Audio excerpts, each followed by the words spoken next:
The next principle is want what you have. When Erin was a wee bairn, let's say 5 years old, I would stand in the doorway of her bedroom and watch her sleep. Now, lots of parents do that with their children. But I did something else too. I closed my eyes and I imagined that she was 18 years old and heading off for college. And I visualized her getting in her car and driving away, waving goodbye, and then disappearing around the corner. And I would think, oh, I'd give anything if I could just have 5 more minutes with her when she was 5 years old. And then I'd open my eyes, and I didn't have just 5 minutes, I had years. And it helped me appreciate every minute we spent together. And I continued using that imagine the future exercise throughout her high school years. And when you build that extra level of appreciation and gratitude into your perspective, it helps you cherish every moment. It helped me cherish every moment we spent together. The point is, you don't have to wait for sacred moments to come to you. You can create your own whenever and wherever you want. And if I haven't embarrassed you enough already, come on up.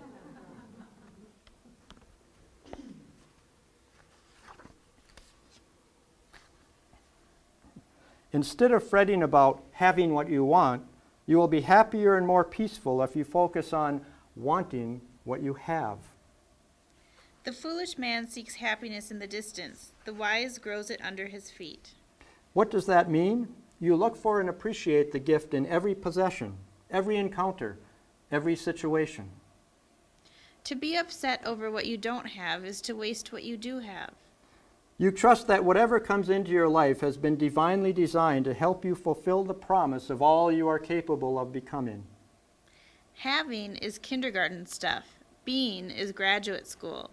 Having is what children want. Being is what students of mastery seek. You humbly acknowledge that you will only be given experiences that are appropriate for your present circumstances, your life's purpose, and the level of your consciousness. Seek not that the things which happen should happen as you wish, but wish the things which happen to be as they are, and you will have a tranquil flow of life. You recognize that everything that comes your way presents an opportunity to learn and evolve, which further expands your capacity to receive. Be content with what you have. Rejoice in the way things are. When you realize there is nothing lacking, the whole world belongs to you. When a desire surfaces, examine it objectively and learn what you can from it. If a desire leads to a greater appreciation of what you do have, or to a deeper understanding of yourself, it will have served its purpose. Until you make peace with who you are, you'll never be content with what you have. If you are not satisfied with what you have, attaining all that you want will still leave you unsatisfied. Want is a growing giant whom the coat of have was never large enough to cover. The more unsatisfied you feel, the more you desire. The more you desire, the more you accumulate. The more you accumulate, the more complicated your life. The more complicated your life, the more stress you experience. If your desires be endless, your cares and fears will be so too. The last principle is see every moment as a gift. When I was 34 years old, I was unemployed and had a wife and 12-year-old daughter to support. I didn't have highly marketable skills and was growing more desperate by the day. A couple months after I lost my job, my tax guy called and said I needed to send a check for $2,500 to the IRS in 30 days. I didn't know how I was going to pay that month's rent, much less a big check to the IRS. I had to remind myself continually to breathe. A few weeks later, my dad called. He asked me to meet him at the Wendy's in Monticello. I was in Hopkins, he was in St. Cloud, and that was halfway in between. I showed up, we sat down, and without judgment, without question, He handed me a check for $2,500. I was stunned. I knew he couldn't afford to give me that much. It was the most loving, thoughtful, and generous gift I had ever received, and it deepened the already strong bond between us. Fast forward 6 years. I called my dad and asked him to meet me at the Wendy's in Monticello. He hadn't a clue why.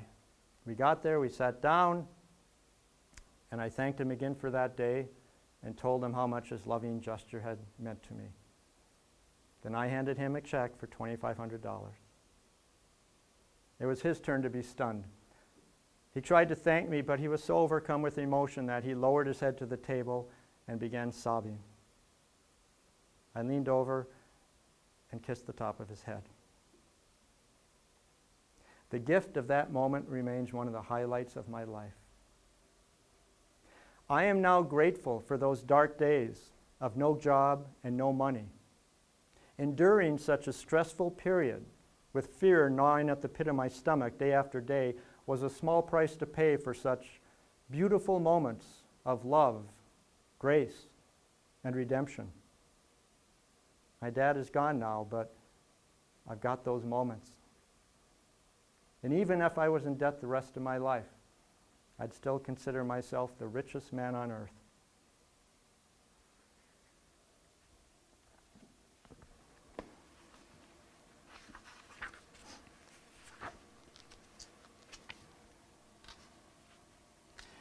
Welcoming every moment as a gift provides revealing glimpses into the mysteries of the universe. A mature sense of wonder does not need the constant titillation of the sensational to keep it alive. It is most often called forth by a confrontation with the mysterious depth of meaning at the heart of the familiar and quotidian. Slip any random moment under a metaphysical microscope and you will find that it contains the DNA of God's master plan. Life will give you whatever experience is most helpful for the evolution of your consciousness. How do you know this is the experience you need? Because this is the experience you are having at this moment.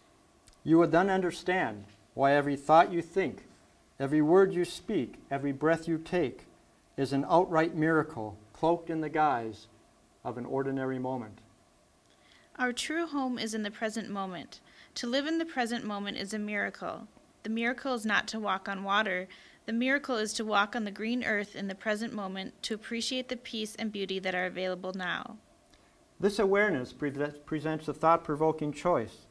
You can view ordinary moments as miracles, or miracles as ordinary moments. The invariable mark of wisdom is to see the miraculous in the common. Your perspective depends on how you define ordinary. The higher you elevate your consciousness, the more naturally you behold the ordinary as extraordinary.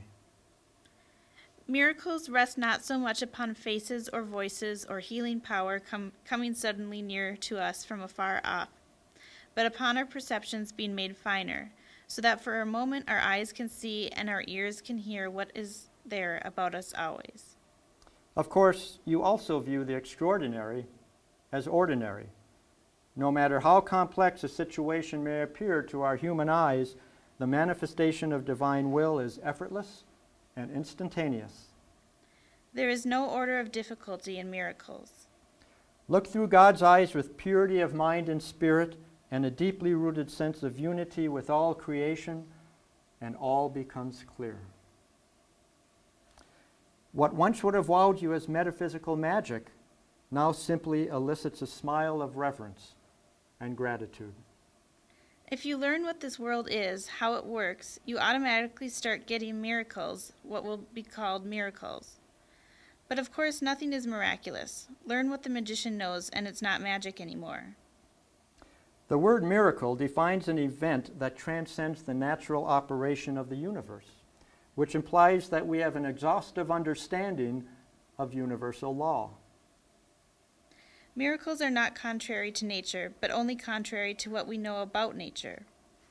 Yet each new generation of scientists continues to unearth startlingly new discoveries, not only about the world around us, but also about the world within us.